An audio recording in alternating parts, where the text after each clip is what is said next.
Hey, Shalom. First off, I would like to give all praises to Yahweh Bahashim Yahweh Shai, Bahashim Rakakwadash, Yahweh, who the world ignorantly calls God, Yahweh Shai, who the world ignorantly calls Jesus. I want to give a double honor to the apostles of Great Millstone who are started with this truth. I want to give a peace and blessings to the Akim across the four corners of the earth who teach this truth and risk a lot to do so. Man, it's going to be a quick video. Lord willing, the video is edifying. Lord willing, you brothers get something from this video. Basically, what it's going to be about is, the end, the end of America and how it's going to be destroyed. Okay, and we always talk about it and I always make videos about it, but we have to repeat it and repeat it. That's part of prophesying.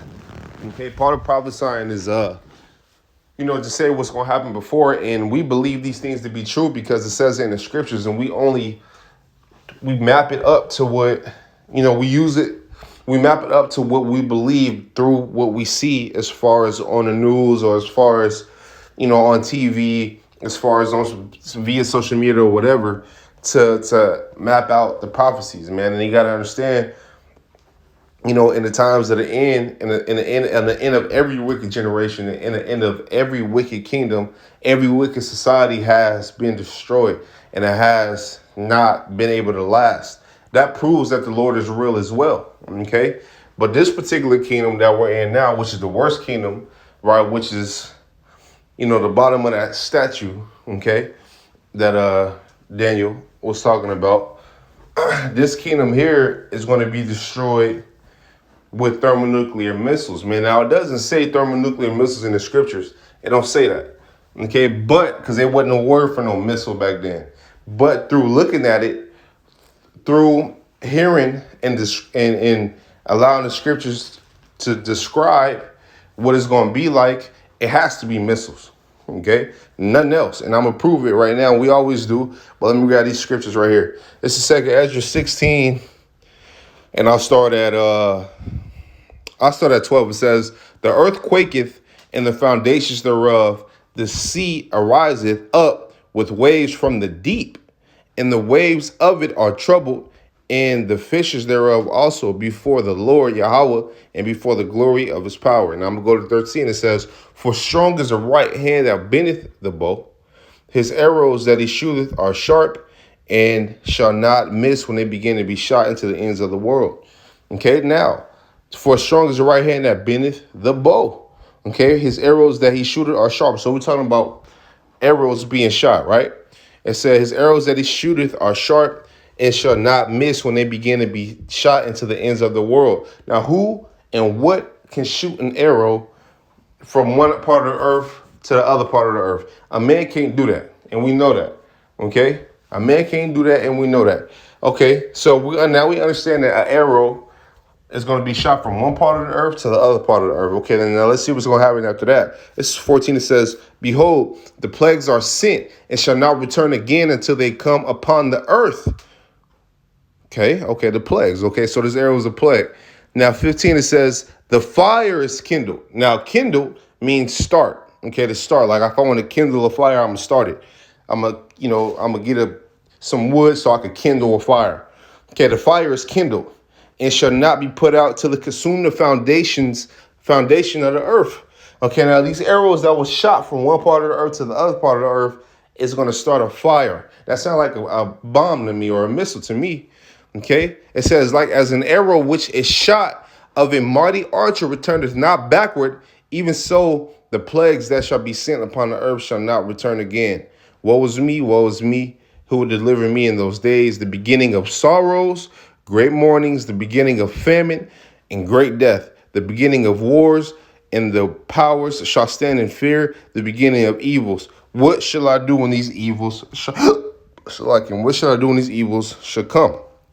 Okay, and part of the evils, besides the missiles, part of the evils that's coming is,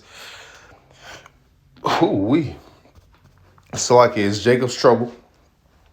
Okay, men invading one another. Jacob's trouble, men invading one another, martial law, these camps that they got set up, all the bullshit that they finna try to do. That's why I made a video talking about the power that the elect is going to receive. Man, the elect gotta receive that power. In order for us to fight against this devil, you gotta understand his blessing is the sword. A sword is a killing instrument, an instrument that pierces, okay, and the fatness of this earth. So his blessing is the sword. Okay, so how can we fight against something that he was blessed with something that he's blessed with? That don't make sense. You have to have power. Okay, you have to have power. You understand? You have to have. I'm talking about the power that you see on movies. You know, like Superman and all that.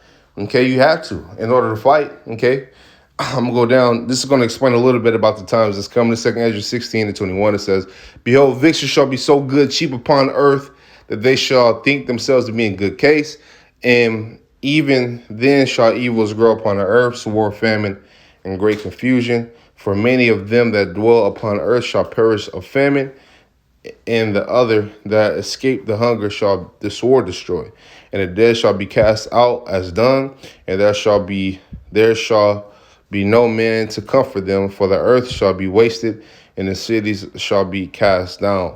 There shall be no man left to till the earth and to sow it." That's basically it. Okay, but that's it's going into Jacob's trouble a little bit, but the end of all that is the message which we explained earlier. Now let me grab this really quick.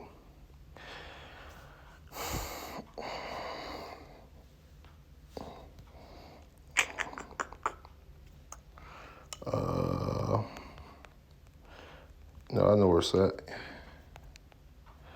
Let me see.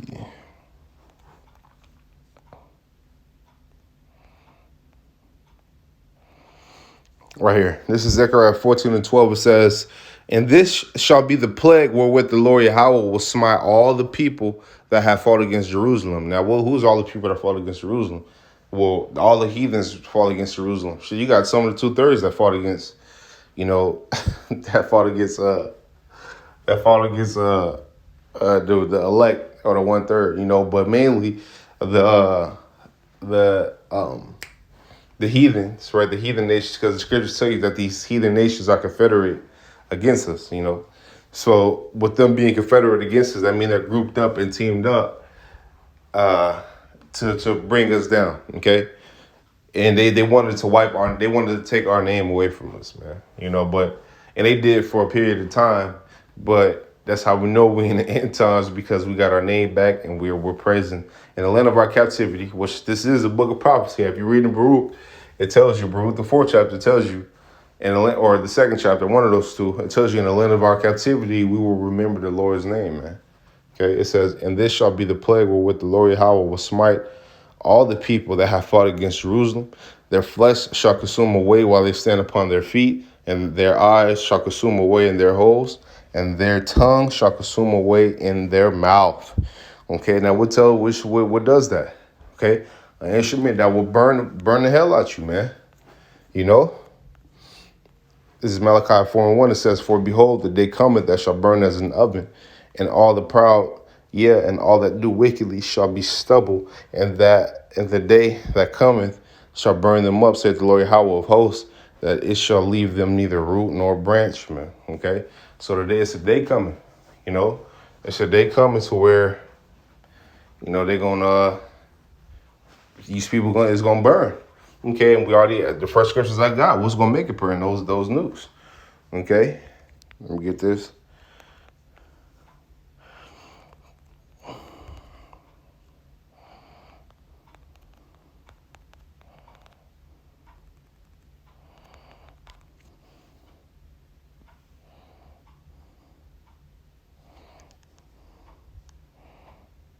Give me one second. Right here. Yep. For real.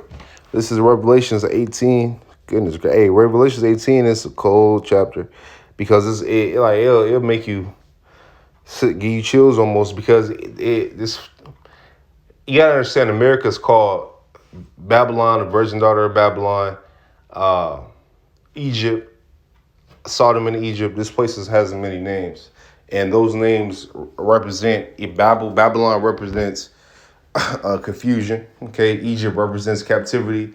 Sodomy represents all the homosexuality. that goes on here. Okay, Virgin Daughter of Babylon. This place hasn't been popped yet. Okay, which I mean by pop, it hasn't. No main war, big war has got fought against on this land.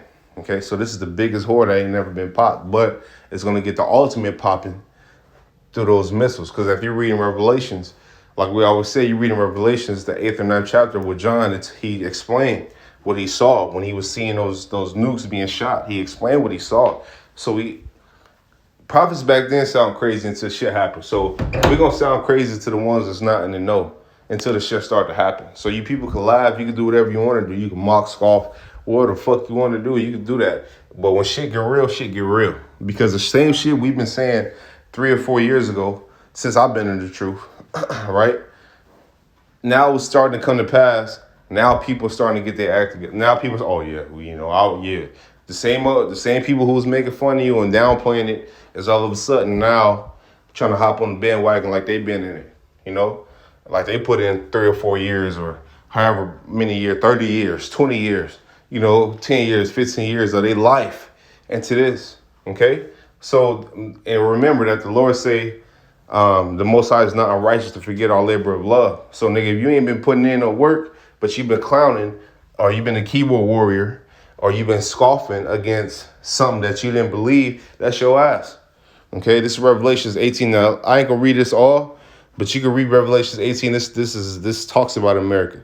Okay, it's Revelations 18. I just get this. It says, I'll start at 8. It says, therefore shall her plagues come in one day, death and mourning and famine. Okay, same thing that Esdras was seeing and it talked about and wrote down. It says, and she shall be utterly burned with fire. For strong is the Lord Yahweh who judgeth her, and the kings of the earth who have committed fornication and lived deliciously with her. Because you gotta understand, every other nation has lived deliciously with America. You go to your nearest Quickie Mart, who you gonna see there? Elam or Ishmael, okay, or Moab. Okay, you gotta understand all these nations, they make treaties and they get rich off of each other and left us out the whole time and capitalized off of our downfall. Understand that every blessing that these people got, every blessing that these heathens have is they capitalize off the curses of the Israelites. So it's only right, like Isaiah 60 talks about, it's only right that we receive power and when we receive power and receive the kingdom, that we have dominion over these people. It's only right. Revenge is the greatest joy. One of the greatest joys is revenge, man. Seeing the downfall of your enemy. Okay? It's only right. It's only right. It's only right. Okay? You can't fix nothing but by blood. Because you shed so much blood. Okay? This is Revelations 18. And I'll start back at 9. It says, and the kings of the earth who have committed fornication and lived deliciously with her shall bewail her and lament for her when they shall see the smoke of her burning. So this is talking about when America get burnt, when America get nuke shot on it. Okay, this is 10. It says, standing afar off for the fear of her torment, saying, alas, alas, that great city Babylon, that mighty city, for in 1 hour her judgment has come. Okay, so in 1 hour the judgment of Babylon is going to come. Through what? How's it going to be destroyed? By fire. What's going to happen before that big ass fire the nukes take place? All out chaos, some purge type shit. Okay. So with that, man, Lord willing, the video was edifying. Lord willing, you brothers got something from this video. I want to give our praises to Yahweh, Bahashim, Yahweh Shai, Bahashim Kakodash for giving me the spirit and the energy that I needed to do this video. And Lord willing, you brothers got something from this video. I want to tell you brothers to keep pushing, stay up. Shalom.